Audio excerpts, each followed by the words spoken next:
আমি বললাম রসুলের রাজনীতির কথা, এটার কথা যদি আপনারা বলেন যে রসুলের রাজনৈতিক বক্তব্য আপনারা দিবেন না, আল্লাহর কোরআনের রাজনৈতিক বক্তব্য দিবেন না, এই বুঝ যদি আমাদের দেন, আমাদের বুঝ দেওয়া তো দূরের কথা, গুলি করা পর্যন্ত এখান থেকে থামাতে পারবেন না।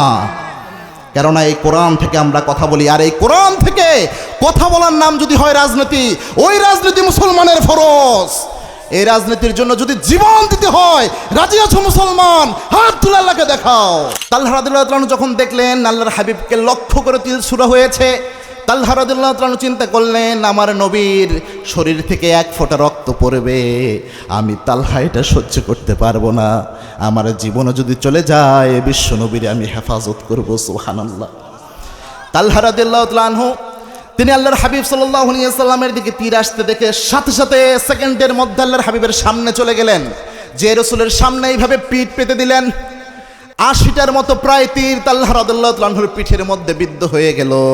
তালহা রাদিয়াল্লাহু তাআলা প্রত্যেকটা তীরের আঘাতে তার শরীর ক্ষত বিক্ষত হয়ে যাচ্ছে।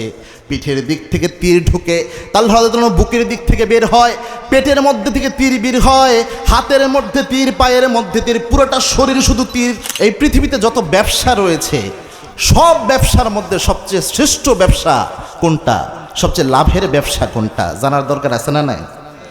সবচেয়ে প্রফিটেবল বিজনেস, আপনি এই ব্যবসা করলে কোনো লস নাই, এবং এই ব্যবসার মতো লাভ আল্লাহর দুনিয়ার কোনো কিছুতেই নাই। এই ঘোষণাটা আল্লাহ রাব্বুল আলামিন একটা সূরায় দান করেছেন, একটা সূরার একটা আয়াতে। আল্লাহর হাবিব সাল্লাল্লাহু আলাইহি ওয়াসাল্লাম এই আয়াতটা প্রায় সময়ে পড়তেন। যখন আল্লাহর হাবিব সাল্লাল্লাহু আলাইহি ওয়াসাল্লাম জিহাদের ময়দানে সাহাবায়ে কেরামকে উদ্বুদ্ধ করতেন, তখন এই আয়াতটা অনেক সময় পড়তেন। আবার উকবা বিন আসিম রাদিয়াল্লাহু তাআলা আনহু বলছেন, এই যে আল্লাহ রাব্বুল আলামিন ব্যবসার এই আয়াতটার কথা বলেছেন, এই আয়াতের চেয়ে শ্রেষ্ঠ কোনো আয়াত আল্লাহর কোরআনে ঈমানদারদের জন্য আল্লাহ দেন নাই। সুবহানাল্লাহ। আবার বদরের যুদ্ধে যখন সাহাবায়ে একরাম এক জায়গায় হলো, ৩১৩ জন সাহাবী, কতজন? ৩১৩ জন সাহাবী। কাফের ছিল ১০০০। ৩১৩ জন সাহাবীর হাতে কোনো তলোয়ার নাই, তেমন উট নাই, ঘোড়া নাই, তেমন সরঞ্জামাদি নাই। আর কাফের যারা ছিল, প্রত্যেকজন কাফের হাতে তলোয়ার, একদম অস্ত্র শস্ত্রে সুসজ্জিত। সব কাফেররা এক জায়গায় হাজির। ১০০০ কাফের বিপরীতে আল্লাহর হাবিব সাল্লাল্লাহু আলাইহি ওয়াসাল্লামের মাত্র ৩১৩ জন সাহাবী। কারো হাতে দুই একটা লাঠি ধরিয়ে দিয়েছেন, কারো হাতে খেজুরের ডাল ধরিয়ে দিয়েছেন, আর কয়েকজন সাহাবীর হাতে মাত্র তলোয়ার। উট আছে কয়েকটা, ঘোড়াও কয়েকটা, কোনো কিচ্ছু নাই। আল্লাহর হাবিব সাল্লাল্লাহু আলাইহি ওয়াসাল্লাম যখন ৩১৩ জন সাহাবী নিয়ে বদরের প্রান্তরে উপস্থিত হলেন, এই মুহূর্তে কি করা যায়? ওই পাশে যখন সুসজ্জিত বাহিনীকে দেখলেন, আল্লাহর হাবিব সাল্লাল্লাহু আলাইহি ওয়াসাল্লাম আল্লাহর কাছে দোয়া করলেন। আল্লাহ রাব্বুল আলামিন সাহায্য তখন নাজিল করলেন, ঘোষণাও করলেন, আল্লাহ ইস্তাস্তাগীসুনা রাব্বাকুম ফাস্তাজাবা লাকুম আন্নী মুমিদ্দুকুম বিআলফিম মিনাল মালাইকাতি মুরদিফিন। আল্লাহ ঘোষণা করেছেন, হে নবী, স্মরণ করুন ওই বদরের প্রান্তরের কথা। ৩১৩ জন সাহাবী নিয়ে আপনি উপস্থিত হয়েছিলেন, আমি আল্লাহর কাছে সাহায্য চেয়েছিলেন। আমি আল্লাহ রাব্বুল আলামিন ৩১৩ জন অস্ত্রহীন মুমিনদেরকে ১০০০ কাফেরের উপর আমি আল্লাহ বিজয় দিয়েছি। আল্লাহর হাবিব সাল্লাল্লাহু আলাইহি ওয়াসাল্লামের সাহাবীরা ওই বদরের প্রান্তরে যখন ভীত স্বতন্ত্র অবস্থায় ছিল, ওই কঠিন মুহূর্তেও এই যে ব্যবসার আয়াতের কথা বললাম, এই ব্যবসার আয়াতটা তেলাওয়াত করেছিলেন। এটার কারণে তাদের অন্তরে সাহস সঞ্চার হয়েছিল। আর এই সাহস সঞ্চারের বিনিময়ে তারা যখন যুদ্ধ শুরু করে দেয়, এই যে সাহাবীদের হাতে কোনো তরবারি ছিল না, হাতের মধ্যে খেজুরের ডালা ছিল। এই খেজুরের ডালা দিয়ে কাফেরকে যখন কোপ দিয়েছে, কাফের দুই ভাগ হয়ে, কাফের ঘোড়া সহ দুই ভাগ হয়ে গিয়েছে। আল্লাহ বলেছেন, অমা রমাইতা ইদ রমাইতা ওয়ালাকিন্নাল্লাহ রমা। আল্লাহ বলেছেন, হে নবী, আপনার এখানে কিছুই করতে হয় নাই, আপনার সাহাবীদের তেমন কিছুই করতে হয় নাই, তারা শুধু খেজুরের ডালা দিয়ে এইভাবে আঘাত করেছে। হত্যার কাজ আমি আল্লাহ নিজে সংগঠন করে দিয়েছি। এই আয়াতটা আল্লাহ যে সূরায় দিয়েছেন, ওই সূরার শুরুতে কোনো বিসমিল্লাহ আল্লাহ উল্লেখ করেন নাই। এখন কোন সূরা? সূরা তওবা। সূরা তওবায় কেন আল্লাহ বিসমিল্লাহ উল্লেখ করেন নাই? এর একটা কারণ আছে না নাই? আপনি তাফসীর ইবনে কাসির আল্লামা ইমাদউদ্দিন ইবনে কাসির রাহিমাহুল্লাহ সহ তাফসিরে তবারি, তাফসিরে বাইজাফি, এই বেশ কয়েকটা তাফসির যদি আপনি অ্যানালাইসিস করেন, গবেষণা করেন, কয়েকটা কারণ বের হয়ে আসে যে আল্লাহ সূরা তওবায় কেন বিসমিল্লাহ দিলেন না। তার মধ্যে একটা কারণ পাওয়া যায়, জিবরিল আমিন যখন সূরা তওবা নাজিল করেন তখন বিসমিল্লাহ ছাড়াই এই সূরা জিবরিল আমিন নাজিল করেছে, এই জন্য সূরা তওবার শুরুতে বিসমিল্লাহ নাই। 2 নাম্বার একটা কারণ পাওয়া যায়, সূরা তওবার শুরুতে আল্লাহ বলেছেন বারাআতুম মিনাল্লাহি ওয়া রাসূল। আল্লাহ রাব্বুল আলামিন ঈমানদার এবং ঈমানদারদেরকে বলেছেন আল্লাহ রাব্বুল আলামিন এবং রসুলের সাথে মুশরিক কাফের ইসলাম বিরোধী যারা রয়েছে তাদের সম্পর্ক ছিন্ন করা হয়েছে।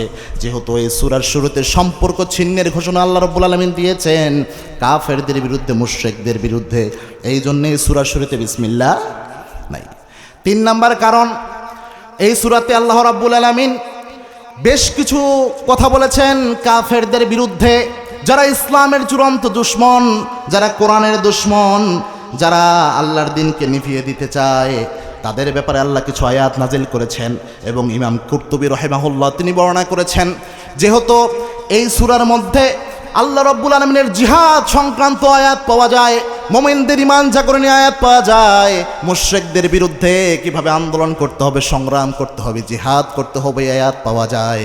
এই জন্য আল্লাহ রাব্বুল আলামিন মুশরিকদের বিরুদ্ধে তলোয়ারের মতো যেহেতু এই সূরাকে নাজিল করেছেন, এই সূরার শুরুতে আল্লাহ রাব্বুল আলামিন বিসমিল্লাহ দেয় নাই, সুবহানাল্লাহ।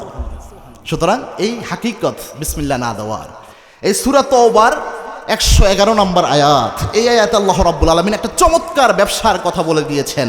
আপনারা কি শুনতে রাজি আছেন? মনোযোগ আছে তো আপনাদের নাকি? একটু জোরে বলেন তো আল্লাহু আকবার। হয় না এই আস্তে তাকবীর দিলে, এজন্যই তো 16 বছর হাসিনা পালায় নাই। আর একটু জোরে বলেন আল্লাহু আকবার। মাশাআল্লাহ। তাকবীর দিবেন, কাফের তো ভয় পাবে, মুনাফিকদের হৃদয়ে কম্পন সৃষ্টি হবে, ঠিক না বেঠিক? তাকবীরের আওয়াজ যেখানে হয় ওইখানে ইবলিস শয়তান তো দূরের কথা, মুনাফিক পর্যন্ত থাকতে পারে না। ঈমানদার তাকবীর দিবে, ঈমানদারের আওয়াজ হবে বুলন্দ, ঠিক না বেঠিক? এই তাকবীরের ধ্বনি যতদিন মুসলমানদের সাথে ছিল ততদিন মুসলমান এই পৃথিবী শাসন করেছে। যখন থেকে মুসলমান তাকবীর বন্ধ করেছে, সাহস থেকে দূরে চলে গিয়েছে, ভয় যখন মুসলমানদেরকে ধরেছে, তখন থেকে মুসলমান শোষিত হওয়া শুরু হয়েছে। মুসলমান বীরের জাতি, সিংহের জাতি, ঠিক না বেঠিক? আল্লাহ আমাদের কবুল করুন, আমরা পড়ি আমিন। এই সূরা তওবার 111 নম্বর আয়াত আল্লাহ রাব্বুল আলামিন চমৎকারভাবে জানিয়েছেন। এই সূরা তওবার 111 নম্বর আয়াতে, শোনো মুমিনরা, কাদের জন্য আমি আল্লাহ এই ব্যবসার সুসংবাদ দিয়েছি। আল্লাহ রাব্বুল আলামিন চমৎকারভাবে ঘোষণা করেছেন, ইন্নাল্লাহা ইশতারা মিনাল মুমিনিন আনফুসাহুম ওয়া আমওয়ালাহুম বিআন্না লাহুমুল জান্নাহ। আল্লাহ চমৎকারভাবে বললেন একটা ব্যবসার কথা, ইন্নাল্লাহা ইশতারা মিনাল মুমিনিন। এই ব্যবসাটা আল্লাহ করতে চান মুমিনদের সাথে। কার সাথে?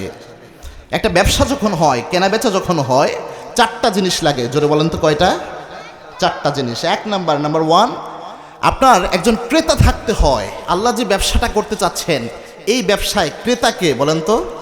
আল্লাহ। আল্লাহ নিজে কিনতেছেন। কে ক্রেতা? আল্লাহ। 2 নাম্বার, ব্যবসা করতে হলে বিক্রেতা থাকতে হয়। এখানে বিক্রেতা হলো ঈমানদাররা। বিক্রেতা কারা?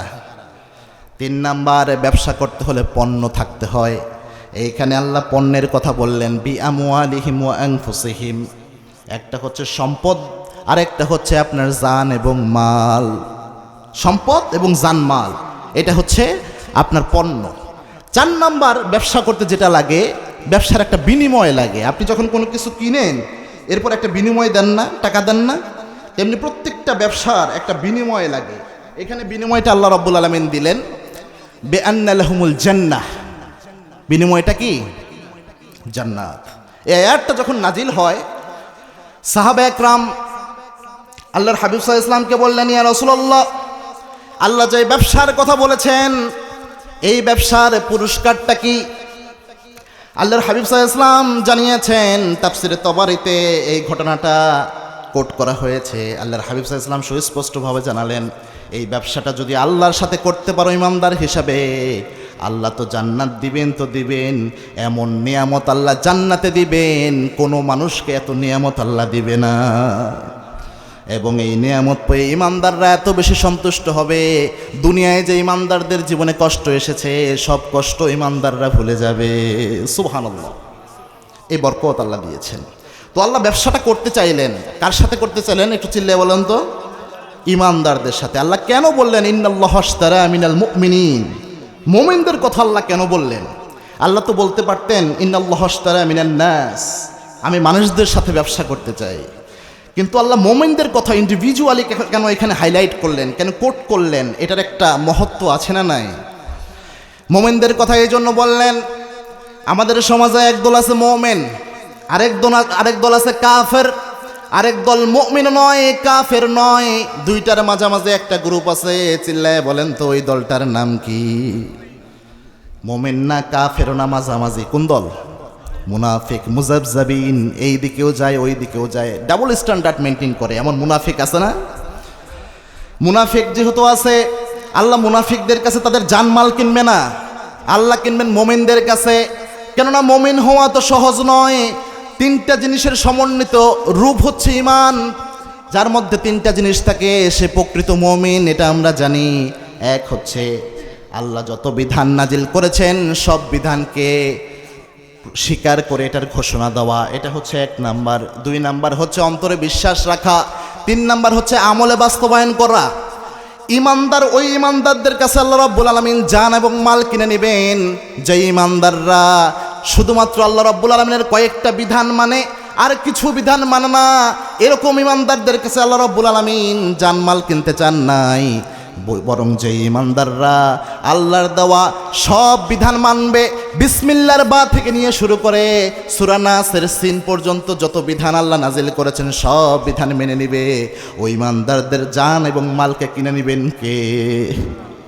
সব ইমানদারদেরকে আল্লাহ রাব্বুল আলামিন এই পুরস্কার দান করবে না যে ইমানদাররা একদম আল্লাহর কালামের ফার্স্ট টু লাস্ট মেনে নিবে, তাদেরকেই আল্লাহ রাব্বুল আলামিন তাদের জানই ক্রয় করবে। আচ্ছা বলেন তো, এরকম মানুষ আমাদের সমাজে আছে না নাই?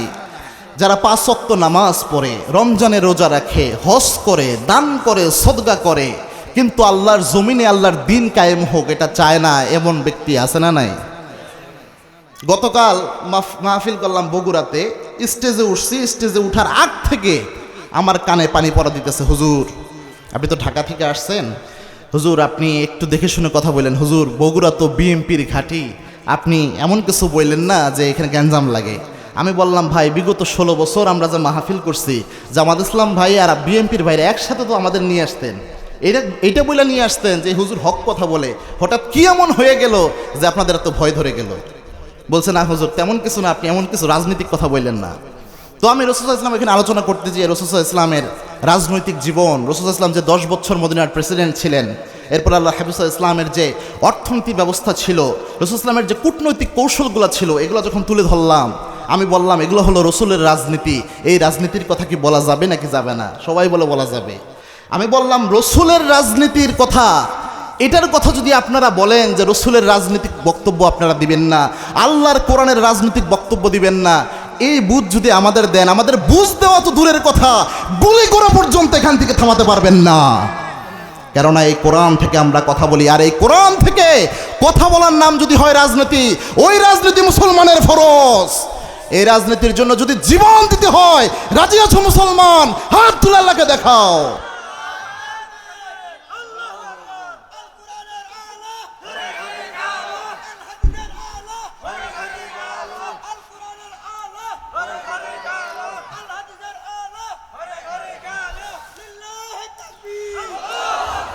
আলহামদুলিল্লাহ বলেন।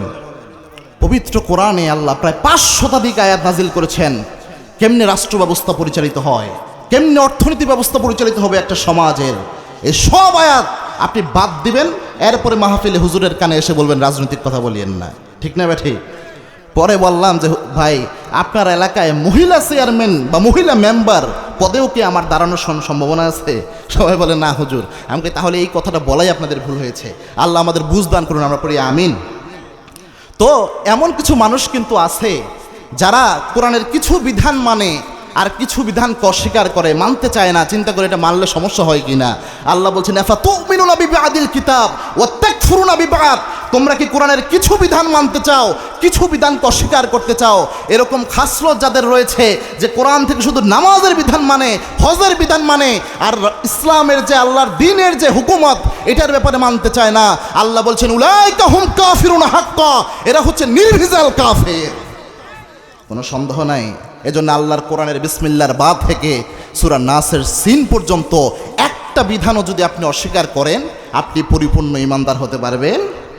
তো আল্লাহ এটাই বলেছেন যে আল্লাহ রাব্বুল আলামিন ঈমানদারদের কাছে জান এবং মাল কিনে নেবেন। আল্লাহ রাব্বুল আলামিন এই জন্যই ঈমানদারদের কথা এখানে উল্লেখ করেছেন। সাহাবা একরাম এই ব্যবসাটা করতে যে কি ধরনের কোরবানি দিয়েছেন একটু দেখেন, কত বড় ব্যবসা। রাসূলের একজন সাহাবী ছিল হানজালা রাদিয়াল্লাহু তাআলা আনহু, নাম শুনছেন না?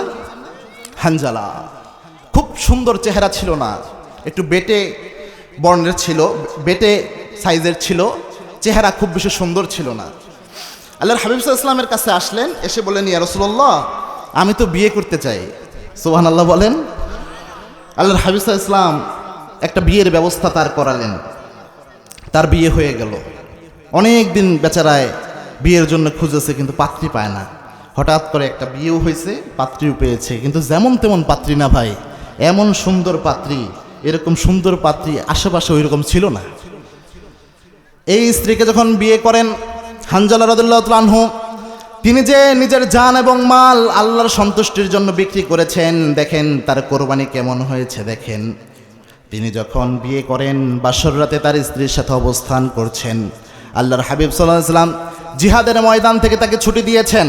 বলছে হানজালা যাও, তোমার জিহাদের ময়দানে যাওয়ার দরকার নাই, তুমি স্ত্রীকে সময় দাও। উহুদের যুদ্ধ আল্লাহর হাবিব সাল্লাল্লাহু আলাইহি ওয়াসাল্লাম যখন জিহাদের ময়দানে বায়লোডেশনের যুদ্ধের ময়দানে জিহাদ করছেন, কিছু সাহাবীদের ভুলের কারণে আল্লাহর হাবিবের উপর আক্রমণের শিকার হতে হলো আল্লাহর হাবিবকে। ৮০ জন কাফের একসাথে উৎপতে বসেছিলেন। রাসূল সাল্লাল্লাহু আলাইহি ওয়াসাল্লামকে লক্ষ্য করে ৮০টা তীর প্রায় ছুঁড়ে মারা হয়েছে। আল্লাহর হাবিব সাল্লাল্লাহু আলাইহি ওয়াসাল্লাম উহুদের ময়দানে যখন যুদ্ধ করছেন, রাসূলের দিকে ৮০টা তীর প্রায় একসাথে আসা শুরু করেছে। তালহা রাদিয়াল্লাহু তাআলা আনহু লক্ষ্য করলেন রাসূলের দিকে ৮০টা তীর আসতেছে, প্রায় অনেকগুলা তীর। তালহা রাদিয়াল্লাহু তাআলা যখন দেখলেন আল্লাহর হাবিবকে লক্ষ্য করে তীর ছুড়া হয়েছে, তালহা রাদিয়াল্লাহু তাআলা চিন্তা করলেন আমার নবীর শরীর থেকে এক ফোঁটা রক্ত পড়বে, আমি তালহা এটা সহ্য করতে পারবো না, আমার জীবনও যদি চলে যায় বিশ্ব নবীর আমি হেফাজত করব। সুবহানাল্লাহ। তালহা রাদিয়াল্লাহু তাআলা আনহু তিনি আল্লাহর হাবিব সাল্লাল্লাহু আলাইহি ওয়াসাল্লামের দিকে তীর আসতে দেখে সাথে সাথে সেকেন্ডের মধ্যে আল্লাহর হাবিবের সামনে চলে গেলেন, যে রাসূলের সামনে এইভাবে পিঠ পেতে দিলেন। ৮০টার মতো প্রায় তীর তালহা রাদিয়াল্লাহু তাআলা আনহুর পিঠের মধ্যে বিদ্ধ হয়ে গেল।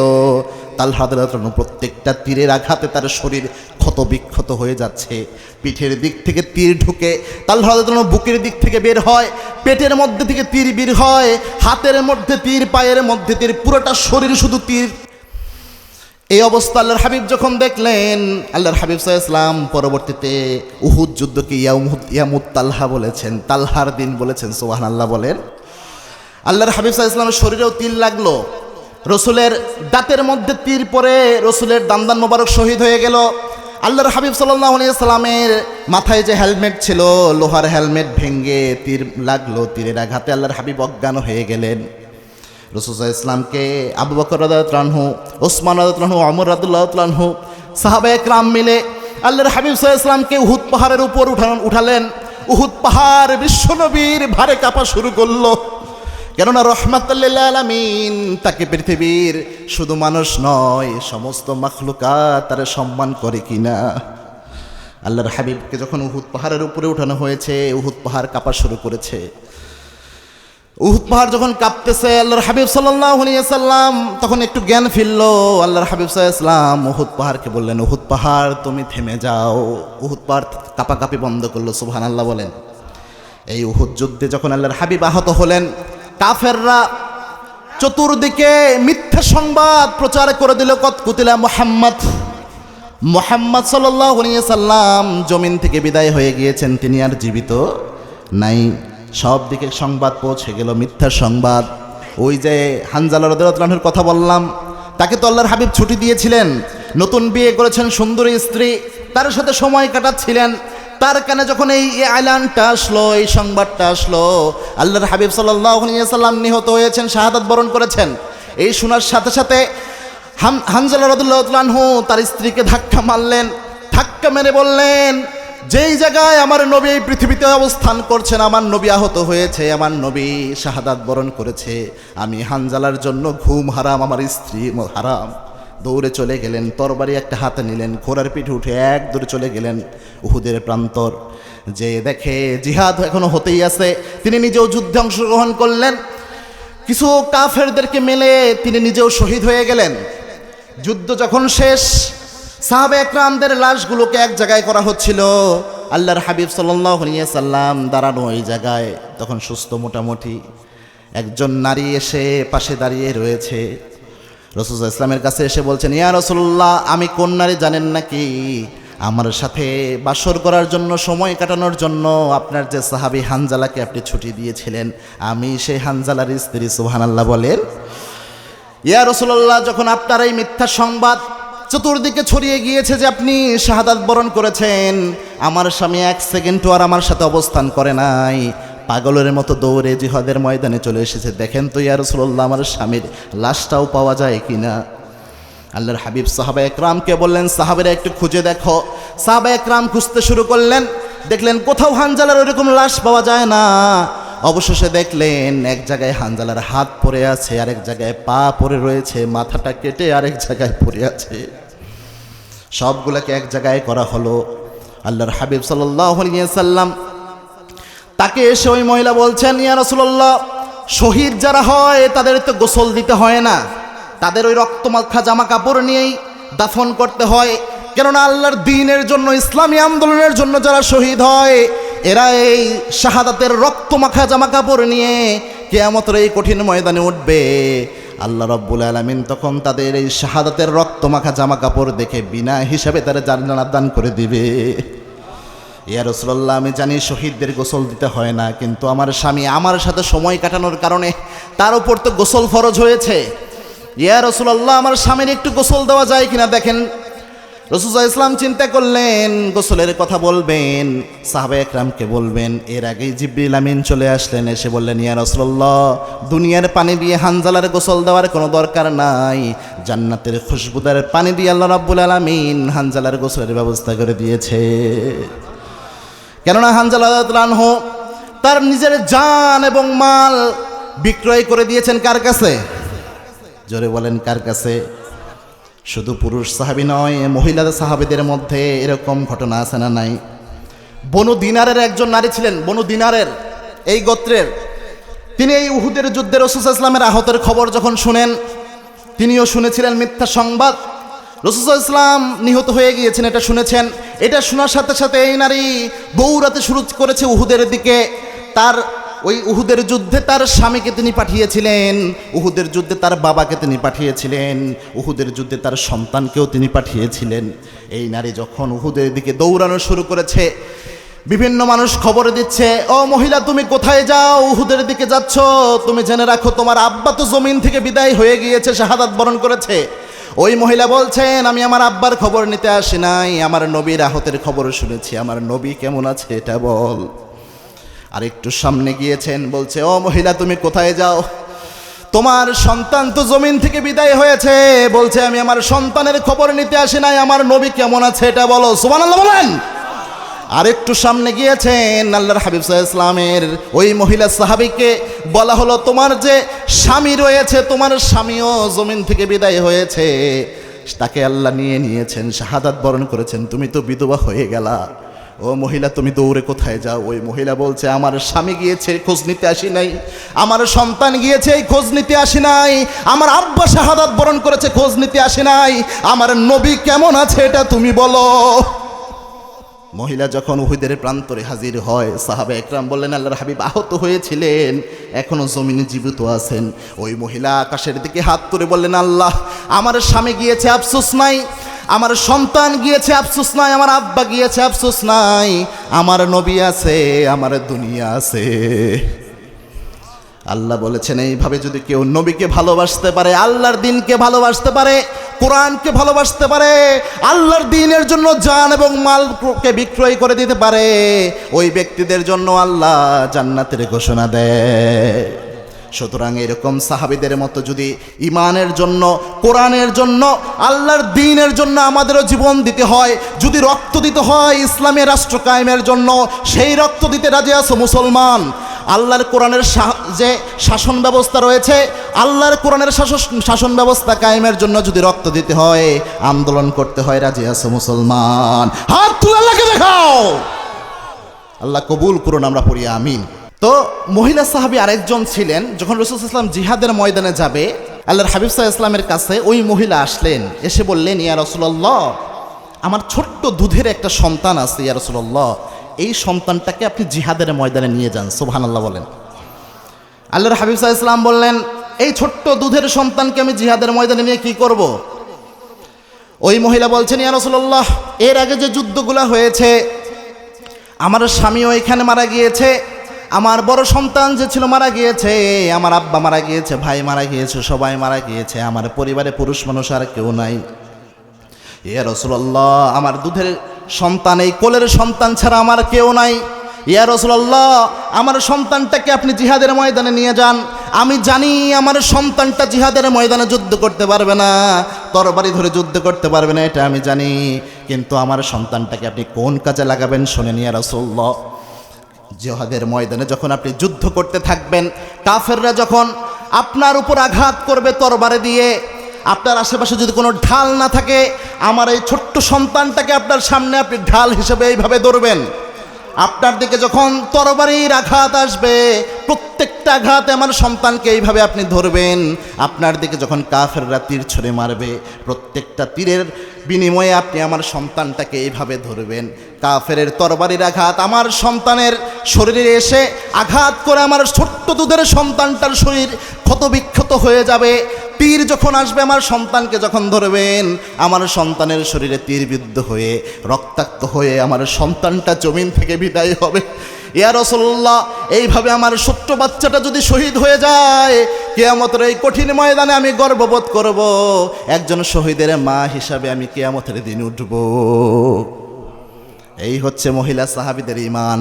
তারা আল্লাহর দ্বীনের জন্য নিজের জান এবং মাল বিক্রি করেছেন, এই জন্য তারা এই কোরবানি দিয়েছেন। আল্লাহ আমাদের দেওয়ার তৌফিক দান করুন, আমরা বলি আমিন। ঈমান আনবেন, শুধু সবসময় হালুয়া রুটি খাবেন, এটা কখনো হতে পারে? ইসলামের হকের দাওয়াত দিবেন, কোরআনের দাওয়াত দিবেন, সবসময় শুধু হালুয়া রুটি খাবেন, এটা কোশ্চেনকালেও হতে পারে? রাসূল সাল্লাল্লাহু আলাইহি ওয়াসাল্লামের উপর বাধা এসেছে কিনা? সাহাবা একরামের উপর, সব নবীদের উপর বাধা এসেছে, বিপত্তি এসেছে।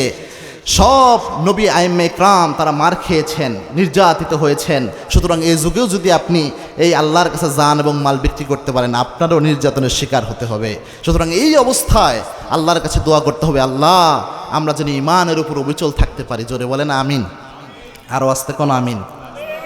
ঈমানের পথে অবিচল থেকে আমার মরণ যেন হয়, তোমারই কাছে মিনতি আমার, ও গো মহিম দয়াময়।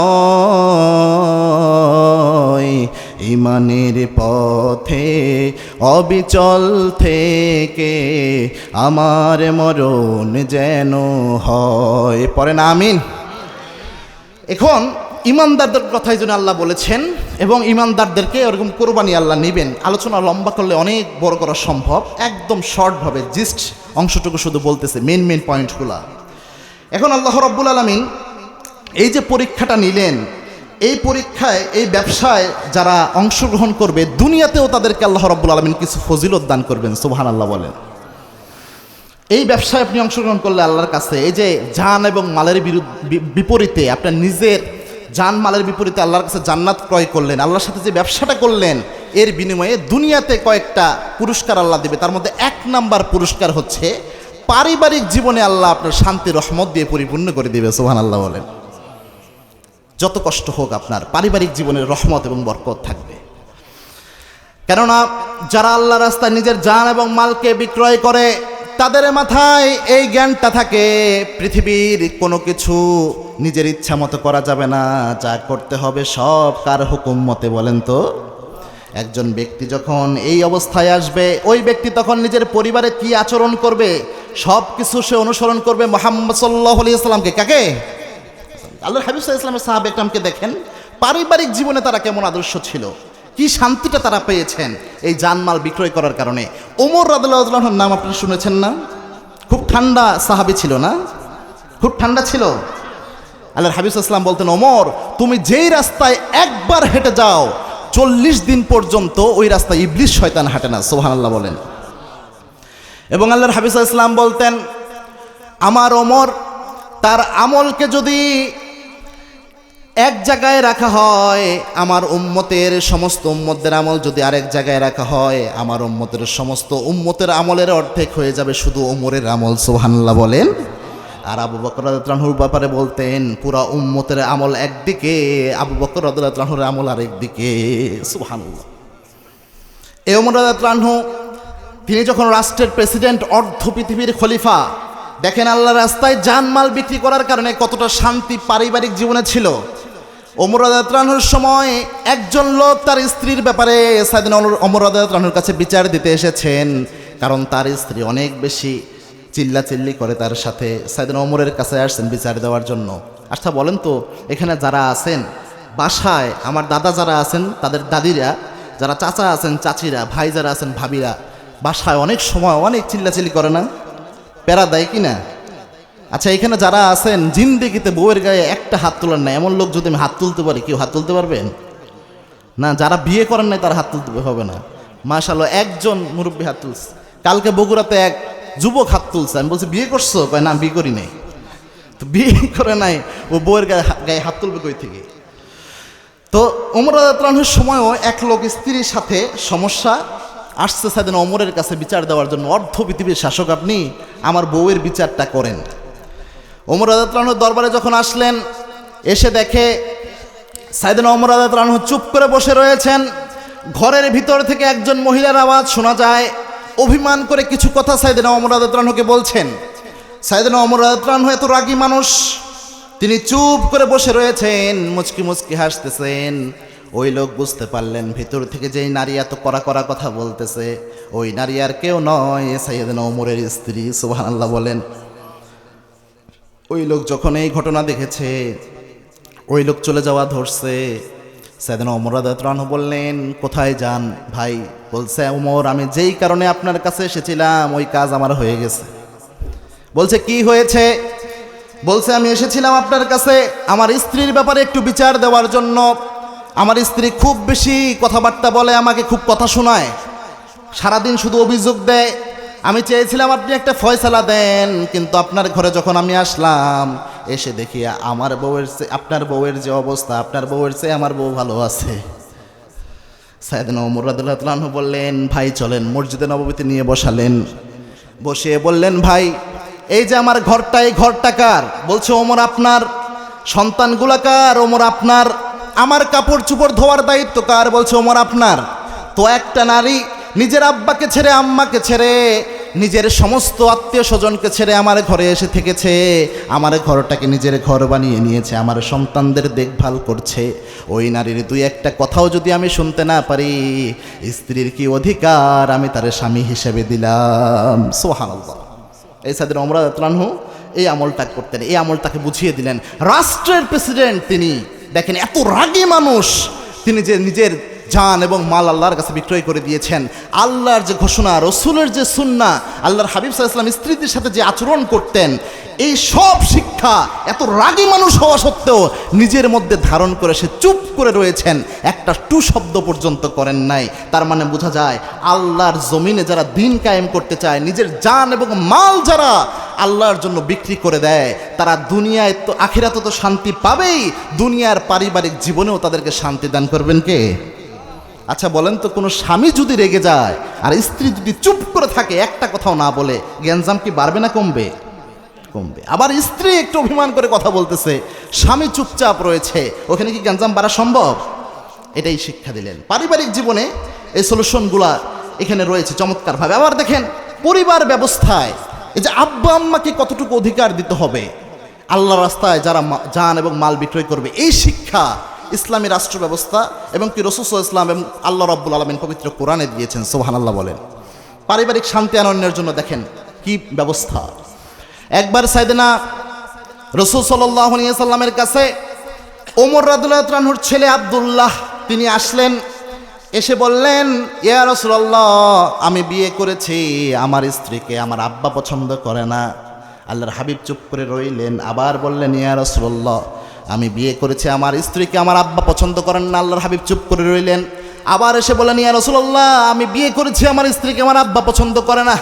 আল্লাহর হাবিব সাল্লাল্লাহু আলাইহি ওয়াসাল্লাম বললেন, আব্দুল্লাহ, জান্নাতের দুইটা দরজা, একটার নাম আব্বা আর একটার নাম আম্মা। এখন কি আচরণ তাদের সাথে করবা তুমি এটা ঠিক করে নাও। সুবহানাল্লাহ।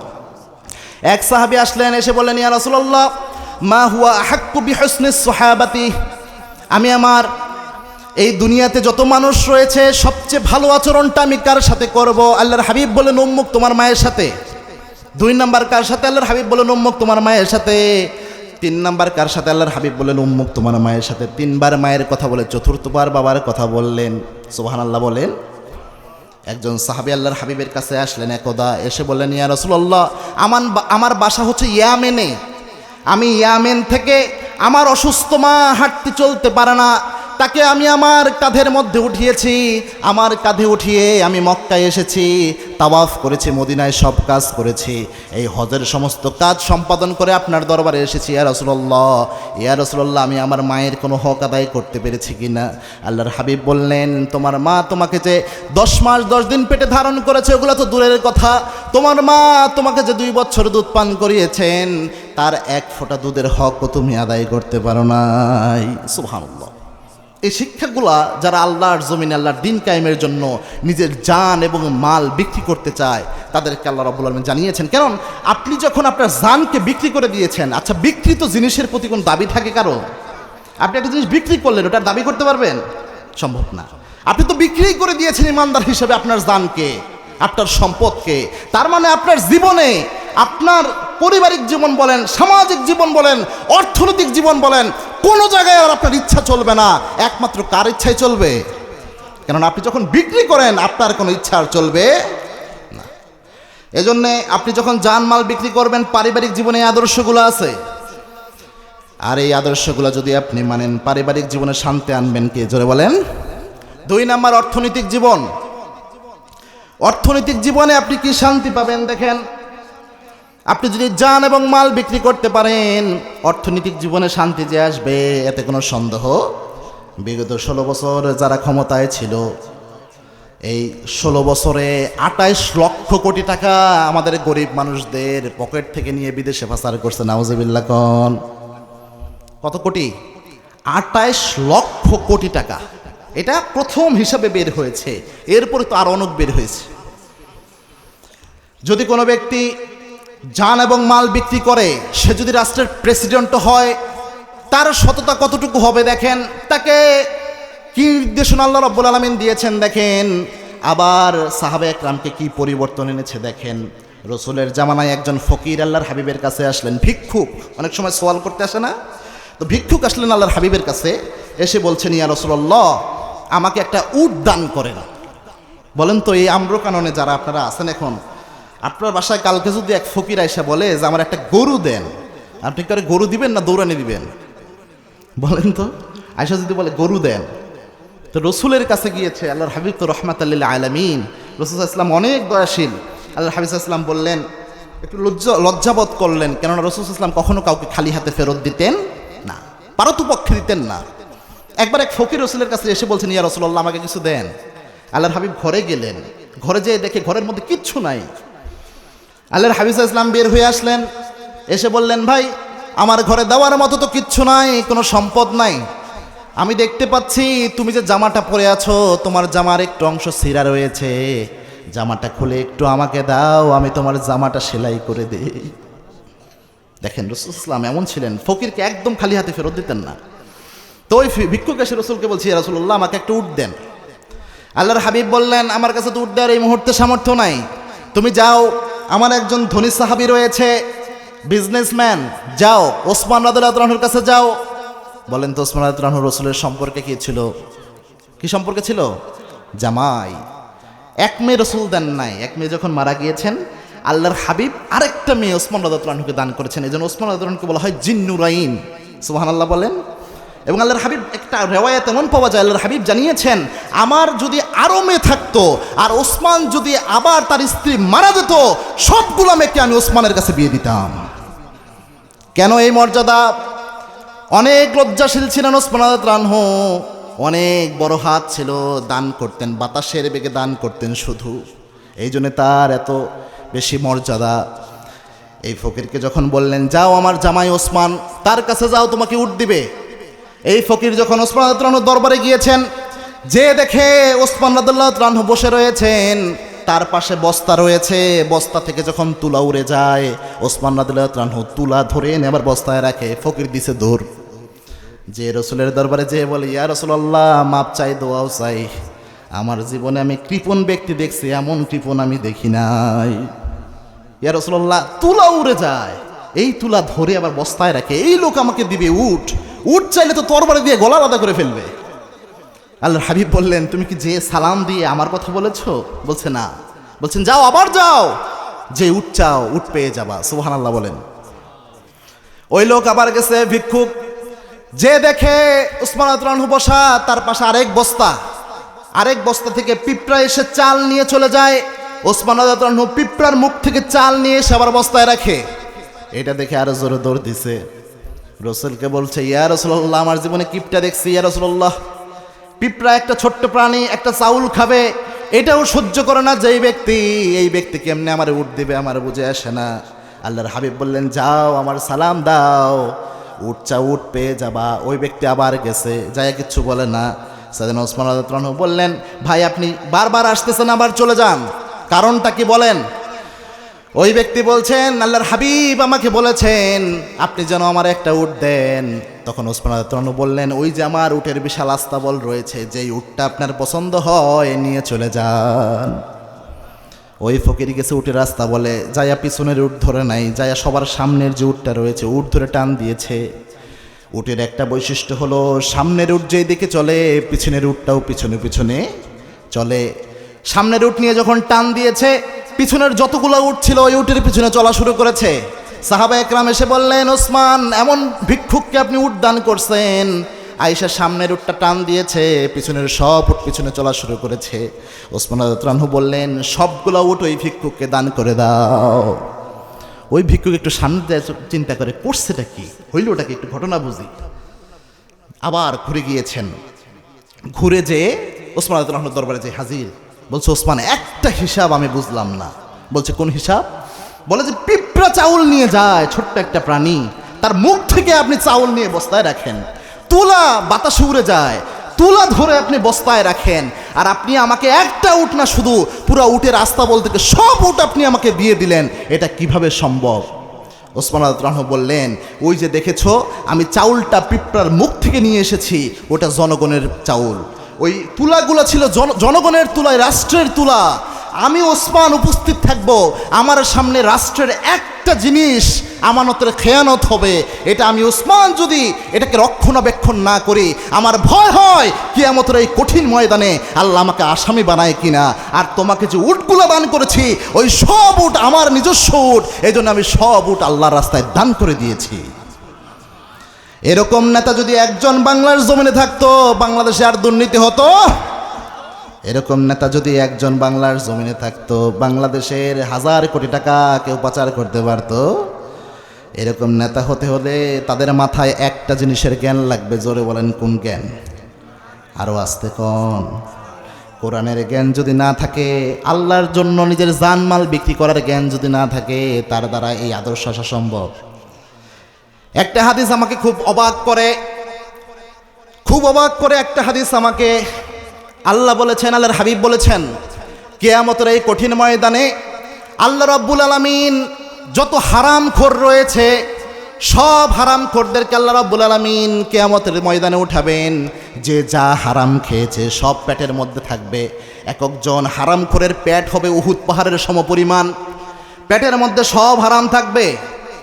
আমি চিন্তা করলাম বাংলাদেশের যে নেতারা নেতামি করে, হারাম খায়, এরা জনগণের চাল খায়, ডাল খায়, রাস্তার ইট খায়, পাথর খায়, বালি খায়, সিমেন্ট খায়, খাইতে খাইতে পায়খানার স্ল্যাব পর্যন্ত খায়, আছে না নাই? তো কিয়ামতের দিন যত দেশ রয়েছে, আমেরিকা থেকে শুরু করে যা রয়েছে দেশ, কোন দেশের নেতা খেতা যারা রয়েছে, কারো পেটে মনে হয় এরকম জিনিস উঠবে না যেটা বাংলাদেশের নেতাদের পেটে উঠবে। দেখবে মানুষ, কিয়ামতের মানুষ পায়খানার স্ল্যাব পর্যন্ত পেটের মধ্যে।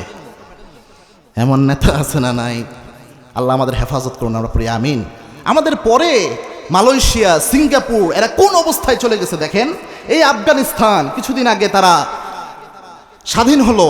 আফগানিস্তানের জিডিপি দেখেন, তাদের জিডিপির রেট দেখেন, তাদের ইকোনমিক্যাল সিস্টেমটা দেখেন, তারা কোন অবস্থায় নিয়ে গিয়েছে। আর আমাদের দেশ, আমাদের দেশের এই অবস্থার একমাত্র কারণ হচ্ছে দুর্নীতি। দুর্নীতি না থাকলে আমার দেশের মতো সোনার দেশ এই পৃথিবীতে আর একটাও হতো। আজ থেকে প্রায় 20 বছর আগে মনে হয় সম্ভবত একটা জার্নালে একটা বিষয় বের হয়েছিল। আমি একটা জার্নালের মধ্যে এটা দেখেছিলাম অনেক পরে এসে অনলাইনে, যে আমেরিকার কিছু গবেষকরা গবেষণা করেছে বাংলাদেশে মাটির নিচে আল্লাহ যে সম্পদ রেখেছেন, এই সম্পদ যদি উঠানো হয় এবং এখানে যদি কোনো দুর্নীতি না হয়, সঠিকভাবে বন্টন করা হয়, বাংলাদেশের একজন গরিব মানুষ 15 থেকে 16 কোটি টাকার মালিক হবে। সুবহানাল্লাহ বলেন। সৌদি আরবকে দেখেন, সৌদি আরবে কি ওখানে ধান চাষ হয়? ধান চাষ হয়? ভুট্টা হয়? ভুট্টাও হয় না, ধানও হয় না, কোনো আবাদই নাই। কি করে? খালি তেল বেচে, স্বর্ণ বেচে। কারণ রাসূল সাল্লাল্লাহু আলাইহি ওয়াসাল্লাম দোয়া করে গিয়েছেন সৌদি আরবের জন্য, রসুলের দোয়ার বরকতে তারা স্বর্ণ তেল বসে একটু পর দিরহাম কামায়, আর বসে বসে হচ্ছে আমেরিকার ইহুদির বাচ্চাদের সাথে কূটনীতি করে। ঠিক না ঠিক? এই জন্যে দুর্নীতিমুক্ত সমাজ প্রতিষ্ঠা করতে হলে এই আয়াত থেকে শিক্ষা গ্রহণ করতে হবে। এই আয়াতের শিক্ষা যাদের রয়েছে, এই আয়াতের শিক্ষা যারা নিজের মধ্যে ধারণ করে, এরকম নেতাকে নেতা হিসাবে নির্বাচন করতে হবে। না হলে কিয়ামতের দিন আমাদের বিপদ আছে না নাই? আল্লাহ বলছেন কিয়ামতের দিন আমি কোনো ব্যক্তিকে একাকী দাঁড় করাবো না। ইয়াউমা নাদউ কুল্লু উনাসিম বিইমামিহিম, আমি প্রত্যেককে নেতার সাথে দাঁড় করাবো। নেতা সাহেব উঠবে, বিশাল নেতা, দুনিয়ায় দুর্নীতি করেছে, চুরি করেছে, ডাকাতি করেছে, কর্মীদেরকে বলেছে ওই ব্যক্তির ঘর ভাঙ, ওই ব্যক্তির মিথ্যা মামলা দে, ওই ব্যক্তির উপর আঘাত কর, ওই গরিব মানুষের উপর আঘাত কর, আছে না নাই? সব নেতারা উঠবে, কর্মীরাও পিছনে উঠবে যারা নেতা নির্বাচন করেছে। যখন কর্মীদেরকে আল্লাহ বলবেন তোমরা এই কাজগুলো করছো কেন, কর্মীরা বলবে আল্লাহ আমরা নিজে থেকেই এইটা করি নাই, আমাদের নেতা আদেশ দিয়েছে, সে আমাদের গোমরা করেছে, পথভ্রষ্ট করেছে, আল্লাহ তাকে আগে শাস্তি দেন। ওই দিন নেতারা বলবে আল্লাহ আমাদের কোনো দোষ নাই, আমরা তো তাদেরকে আল্লাহর কোরআন দিয়ে ডাকি নাই, রসুলের হাদিস দিয়ে ডাকি নাই, তোমার দ্বীনের কথা দিয়ে ডাকি নাই, আমরা এমনিই ডাক দিয়েছি দলে দলে, এরা আমার দলে এসে সামিল হয়েছে। অমুক নেতার চরিত্র ফুলের মতো পবিত্র, নামাজ পড়ে না এক ওয়াক্ত, শয়তানের ভক্ত, গাঞ্জা খায় 5 ওয়াক্ত, আছে না নাই? হ্যাঁ, কত রকমের নেতা। ভোটের আগে নেতা বলে আমি দেশের ভক্ত, নির্বাচনে জয়লাভ করলে পাল্টে নেতার চরিত্র। ঠিক কিনা? ভোটের আগে নেতা সাহেব বিশাল টুপি, পাঞ্জাবি, 1 নামাজ 2 মসজিদে পড়ে, এমন নেতা আছে না নাই? সালাম দিতে থাকে, দিতে দিতে কলা গাছটাও সালাম দেয়, এমন নেতা আছে না নাই? যখন নির্বাচিত হয়ে যায় 5 বছর আর কোনো খবর। আমরা এমন নেতা চাই না, আমরা চাই ওই রকম নেতা যারা আল্লাহর কোরআনের সূরা তাওবার 111 নম্বর আয়াতের শিক্ষা ধারণ করে, নিজের জীবনকে বিক্রি করে দিয়েছে আল্লাহর দ্বীনের জন্য, যারা নিজস্ব স্বার্থে রাজনীতি করে না, যারা রাজনীতি করে আল্লাহর জমিনে আল্লাহর হুকুমতকে কায়েম করার জন্য, যারা রাজনীতি করে মানুষের অধিকারকে কায়েম করার জন্য, যারা রাজনীতি করে ন্যায় ও ইনসাফ ভিত্তিক সমাজ প্রতিষ্ঠা করার জন্য। ঠিক কিনা? আল্লাহ এমন নেতা আমার দেশে এনে দেন, আমরা পড়ি আমিন। আমরা এই দেশে সোশ্যালিজম দেখেছি, কমিউনিজম দেখেছি, ন্যাশনালিজম দেখেছি, সব দেখা শেষ, সামনে কোরআন হাদিসের বাংলাদেশ। রাজি আছো মুসলমান? হাত তুলে আল্লাহকে দেখাও। আল্লাহ কবুল করুন, আমরা পড়ি আমিন। সুতরাং আমরা আর এই দেশে দুর্নীতি হোক এটা আমরা চাই না। এই জন্য অর্থনৈতিক জীবনে স্বচ্ছতা আনতে হলে এই আয়াতের শিক্ষা প্রয়োজন। যেই সমস্ত নেতাদের আমলে এই আয়াতের শিক্ষা রয়েছে, এরকম নেতারা যদি ক্ষমতায় বসে এক পয়সা দুর্নীতি হওয়া সম্ভব।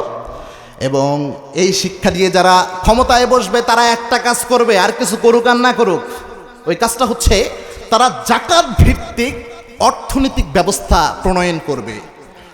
যারা ইসলামিক ইকোনমিক সিস্টেম এবং কনভেনশনাল ইকোনমিক সিস্টেমের উপর পড়ালেখা করেছেন, আমার মাস্টার্সে একটা টপিক ছিল ইসলামিক স্টাডিসে ইসলামিক ইকোনমিক্সের উপর একটা টপিক ছিল।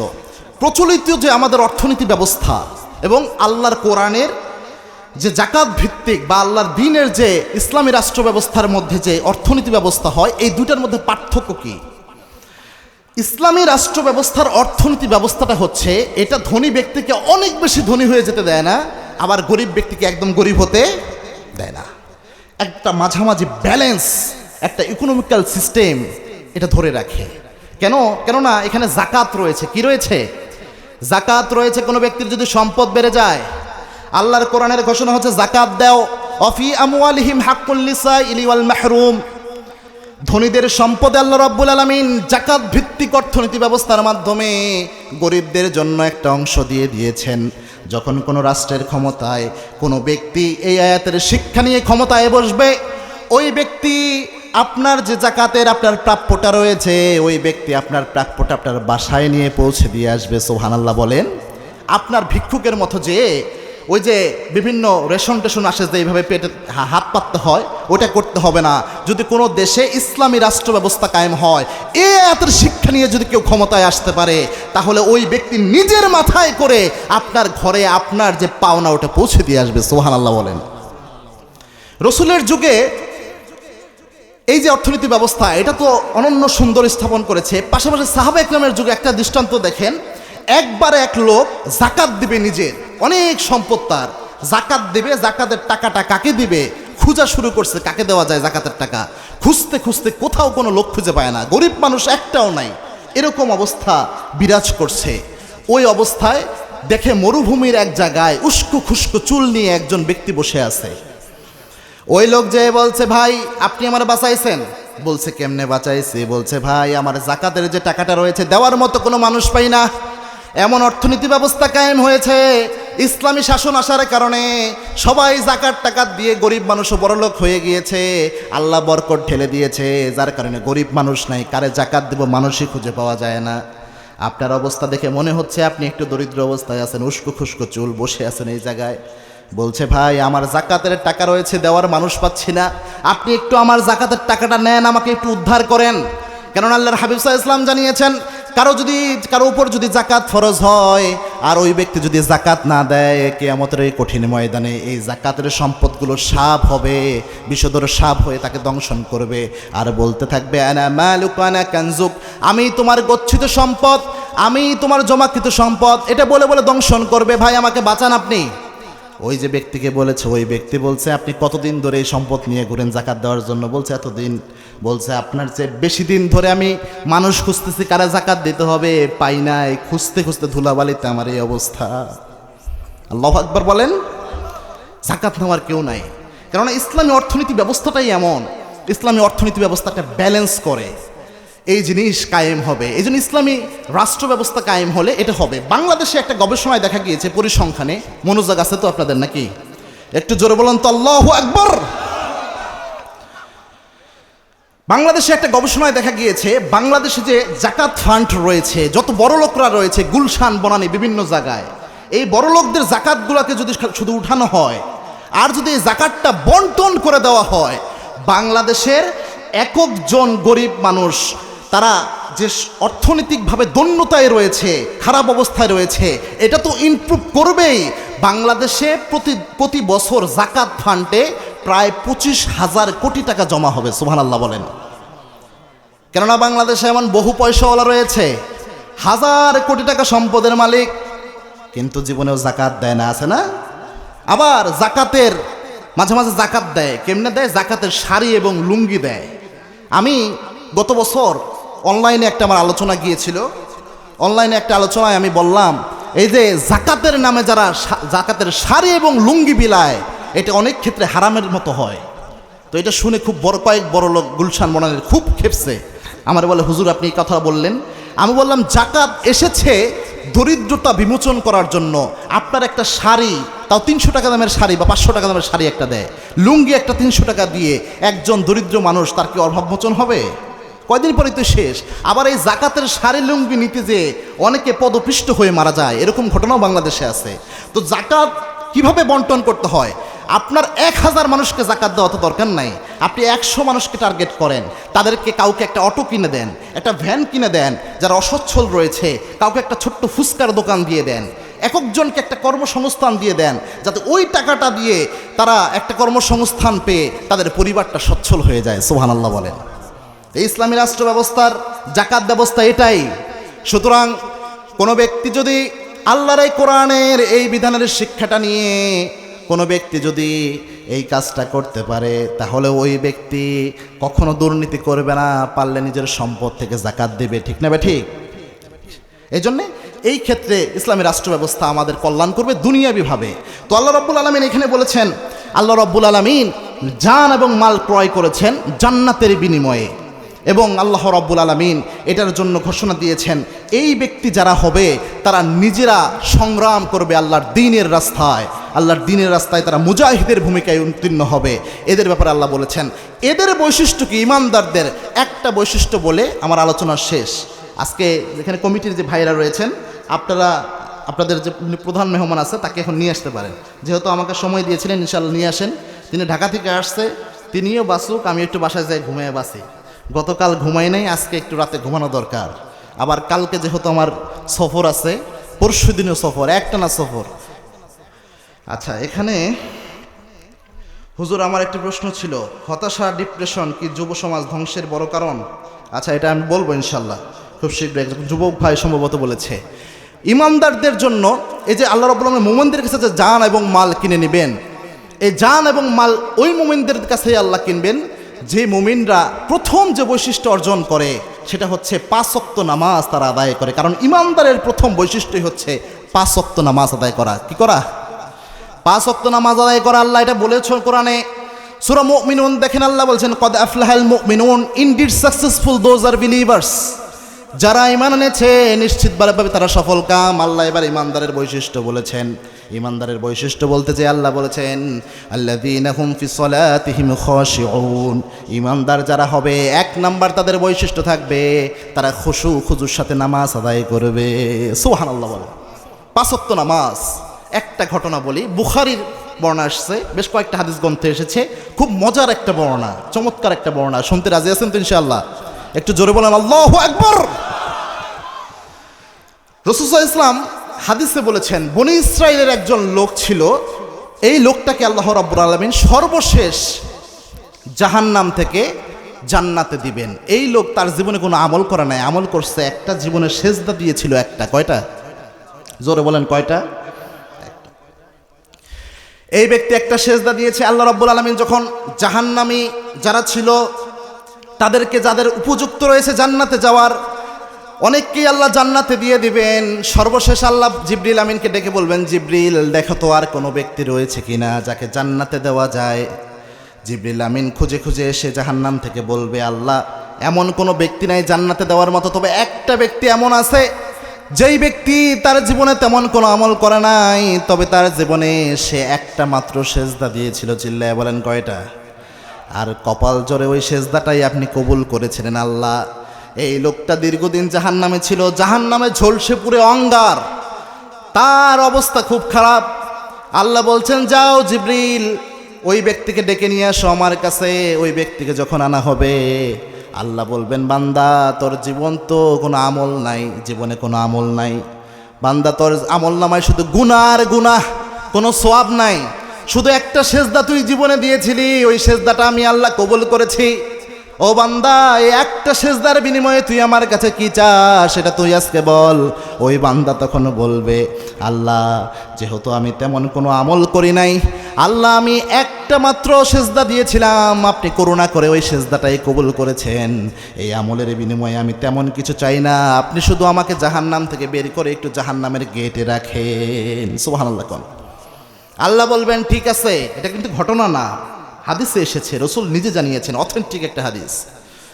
আল্লাহর হাবিব সাল্লাল্লাহু আলাইহি ওয়াসাল্লাম তিনি জানিয়েছেন, আল্লাহ রাব্বুল আলামিন তখন ওই বান্দাকে বলবে, বান্দা তুই কিন্তু তেমন কোনো আমল করিস নাই, শুধুমাত্র একটা সেজদা দিয়েছিলি, যা এটার বিনিময়ে যেহেতু চেয়েছিস জাহান্নাম থেকে বের করে তোকে আমি জাহান্নামের গেটের মধ্যে রাখি, যা আমি মেনে নিলাম, তবে ওয়াদা করতে হবে এরপরে আর কিছু আমার কাছে চাওয়া যাবে?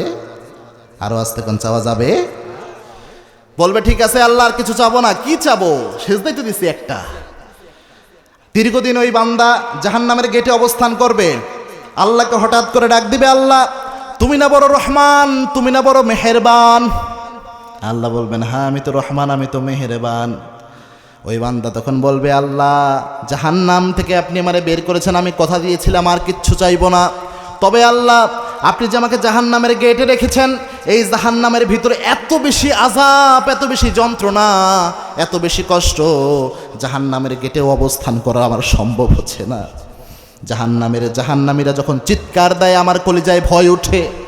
জাহান্নামের যখন আগুনের তাপ যে জ্বলে ওঠে, যখন ওই তাপ এই গেটের মধ্যে থেকেও আমি অনুভব করতে পারি, আমি সহ্য করতে পারি না। আল্লাহ আপনার কাছে আমি একটা রিকোয়েস্ট আর একবার করতে চাই, আল্লাহ আপনি তো খুব রহমান, আপনি তো অনেক বড় দয়াবান, আল্লাহ আপনি আমারে জান্নাত দেওয়া দরকার নাই, আল্লাহ আপনি শুধু জাহান্নাম থেকে একটু নিরাপদ দূরত্বে আমাকে রাখেন, যাতে জাহান্নামের আযাবের তাপ আমার শরীরে না লাগে। সুবহানাল্লাহ। কোন এই লোক দীর্ঘদিন আবার একটা নিরাপদ দূরত্বে আছে, জান্নাত কিন্তু চায় নাই। আবার দীর্ঘদিন পর ওই ব্যক্তি আবার আল্লাহকে দেখতে পাবে, আল্লাহ আপনি না বড় রহমান, আপনি না বড় মেহেরবান? আল্লাহ বলবে, বান্দা তুই না এর আগে 2 বার ওয়াদা করলে আর কিচ্ছু চাইবি না, আবার কি চাস? ওই বান্দা বলবে, আল্লাহ আপনি না বড় রহমান, আপনি বড় মেহেরবান, আল্লাহ আপনি যে আমাকে নিরাপদ দূরত্বে রেখেছেন এটার জন্য আপনার শুকরিয়া। আমি আপনার কাছে জান্নাত চাই না, তবে আমি চাই আপনি একটু আমার জান্নাতের গেটের সামনে রাখেন। সুবহানাল্লাহ বলেন। আল্লাহ বলবেন, তুই এর আগে 2 বার ওয়াদা করেছিস, 2টা বার তুই ওয়াদা ভঙ্গ করেছিস, আবার এটা বলতেছিস। ওই বান্দা বলবে, আল্লাহ এটাই শেষ, আর না। আল্লাহ বলবে, ঠিক আছে ওয়াদা কর, আর চাইবি না কিছু? একটা সেজদা দিয়েছিস, আর কি চাস? বলছে, আল্লাহ আর চাইবো না। ওই ব্যক্তি এবার জান্নাতের গেটের সামনে থাকবে। জান্নাতের গেট কেমন? আল্লাহর হাবিব সাল্লাল্লাহু আলাইহি ওয়াসাল্লাম জানিয়েছেন, জান্নাতের যে নাজ নেয়ামত রয়েছে, জান্নাতের ভিতরে এমন সুঘ্রাণ ওই জায়গায় বইবে। আল্লাহর হাবিব হাদিসে বলেছেন, 500 বছরের দূরত্বের রাস্তা থেকে জান্নাতের এই ঘ্রাণগুলো উপলব্ধি করা যায়। ওই ব্যক্তি যখন জান্নাতের গেটে অবস্থান করবে, দীর্ঘদিন জান্নাতের গেটে অবস্থান করে, হঠাৎ করে আবার আল্লাহকে ডাক দিবে, আল্লাহ আপনি না বড় দয়াবান, আপনি না বড় মেহেরবান? আল্লাহ বলবেন, তুই তো খুব শিয়ানা রে বান্দা, বারবার শুধু কথা পাল্টাস, এর আগে বলেছিস আর কিচ্ছু চাইবি না। ওই বান্দা বলছে, আল্লাহ এরপরে আমি আর কিচ্ছু চাইবো না আপনার কাছে, শুধুমাত্র একটা জিনিস আমি সর্বশেষ আপনার কাছে চাই, এই চাওয়াই আমার শেষ চাওয়া, আর কিছু আপনার কাছে আমি চাইবো না। আল্লাহ বলবেন, বান্দা আর কথা তো ঘুরানো যাবে না। বলছে, আর আমি কথা ঘুরাবো না। তো যে ঘটনাটা বলছিলাম, ওই বান্দা এরপরে আবার এটা শেষ করে দিচ্ছি, যে যুবক ভাইয়েরা এই যে হতাশা, ডিপ্রেশন, নামাজের চেয়ে বড় ডিপ্রেশন মুক্ত হওয়ার কোনো আমল ইসলামে নাই। নামাজ পড়েন, এই ঘটনাটা বলছি, এর মধ্যেই পেয়ে যাবেন ইনশাআল্লাহ। নামাজ। ওই বান্দা আবার আল্লাহকে ডাক দিবে, আল্লাহ আপনি আমাকে জান্নাতের গেটে দীর্ঘদিন যাবত রেখেছেন, আল্লাহ আমি আপনার কাছে আর একটা জিনিস চাই, আর জিন্দেগিতে আমি আপনার কাছে কিছু চাইবো না। ওই বান্দা তখন আল্লাহর কাছে বলবে, আল্লাহ আপনি না বড় দয়াবান, করুণাবান, আপনার মতো দয়া কারো নাই, আপনার মতো করুণা কারো নাই। আল্লাহ বলবেন, ঠিক আছে বান্দা বল তুই কি চাস? ওই বান্দা বলবে, আল্লাহ আমি আপনার কাছে জান্নাতের কোনো নাজ নেয়ামত চাই না, কোনো বড় অট্টালিকা চাই না, হুরদের আমি চাই না, আল্লাহ আমি শুধু আপনার কাছে একটা জিনিস চাই, জান্নাতের গেটে যেহেতু দয়া করে আপনি আমারে ঢুকাইছেন, জান্নাতের গেটে যেহেতু রেখেছেন, আল্লাহ আপনি শুধু আমার জান্নাতের গেটের ভিতরে একটু শুধু ঢুকতে দেন, আমার কোনো কিছু লাগবে না, বিল্ডিং টিল্ডিং কিচ্ছু লাগবে না। সুবহানাল্লাহ বলেন। আল্লাহ বলবে, বান্দা তুই যেহেতু আমার রহমতের দোহাই দিলি, বারবার যেহেতু তুই আমার করুণার দোহাই দিলি, তুই যেহেতু রহমতের দোহাই দিয়েছিস, যা বান্দা আমি আল্লাহ তোরে মাফ করে দিলাম, আমি আল্লাহ তোর জন্য জান্নাত বরাদ্দ করে দিলাম, জান্নাতে আমি আল্লাহ তোরে ঢুকালাম। তবে যেমন তেমন জান্নাত আমি আল্লাহ তোরে দান করব না। যেই দুনিয়াতে ছিলি ওই দুনিয়ার মতো 10টা দুনিয়া এক জায়গায় করলে যত বড় হয়, এত বড় একটা জান্নাত তোরে উপহার দিলাম। বিশ্বনবী এটাই বলেছেন, সর্বশেষ জান্নাতে যে ব্যক্তি হবে তার জান্নাতটা হবে এই পৃথিবীর মতো 10টা পৃথিবীর সমান। সুবহানাল্লাহ। এই নামাজের কারণে তিনি পেয়েছেন। এই জন্যে একজন ইমানদার তার সর্বপ্রথম যে গুণটা হবে এটা হচ্ছে 5 ওয়াক্ত নামাজ সে আদায় করবে। আল্লাহ আমাদের তৌফিক দান করুন, আমরা পড়ি আমিন। যেখানেই থাকবে ইমানদার ওইখানেই নামাজ। কারণ আল্লাহর হাবিবের হাদিস এটা। আল্লাহর হাবিব বলেছেন, আমাকে আল্লাহ এই নিয়ামত দিয়েছেন যেটা কোনো নবীকে দান করেন নাই। গোটা পৃথিবীটাকেই আল্লাহ রাব্বুল আলামিন আমার উম্মতের জন্য মসজিদ বানিয়ে দিয়েছেন। সুবহানাল্লাহ বলেন। আপনি যেখানে যান ওইখানেই নামাজ পড়েন, কোনো সমস্যা নাই। কবুল করবেন কে? আল্লাহ কবুল করবেন। এই জন্য আমরা যেন 5 ওয়াক্ত নামাজ আদায় করতে পারি, আল্লাহ তৌফিক দান করুন। তো আমি খুব সংক্ষিপ্তভাবে সূরা তাওবার 111 নম্বর আয়াতের উপর আলোচনা করলাম। এখানে আল্লাহ রাব্বুল আলামিন ইমানদারদের কাছে জান এবং মাল ক্রয় করেছেন, এবং কি আল্লাহ রাব্বুল আলামিন এই জায়গায় যে কন্ডিশনগুলো দিয়েছেন আলোচনা করলাম, এবং বললাম ইমানদার হওয়ার জন্য প্রথমে একটা বৈশিষ্ট্য শুধু বলেছি, 5 ওয়াক্ত নামাজ। যতটুকু বললাম আল্লাহ রাব্বুল আলামিন প্রথমে আমাকে এবং আপনাদের সকলকে যেন আমল করার তৌফিক দান করেন, আমরা পড়ি আমিন।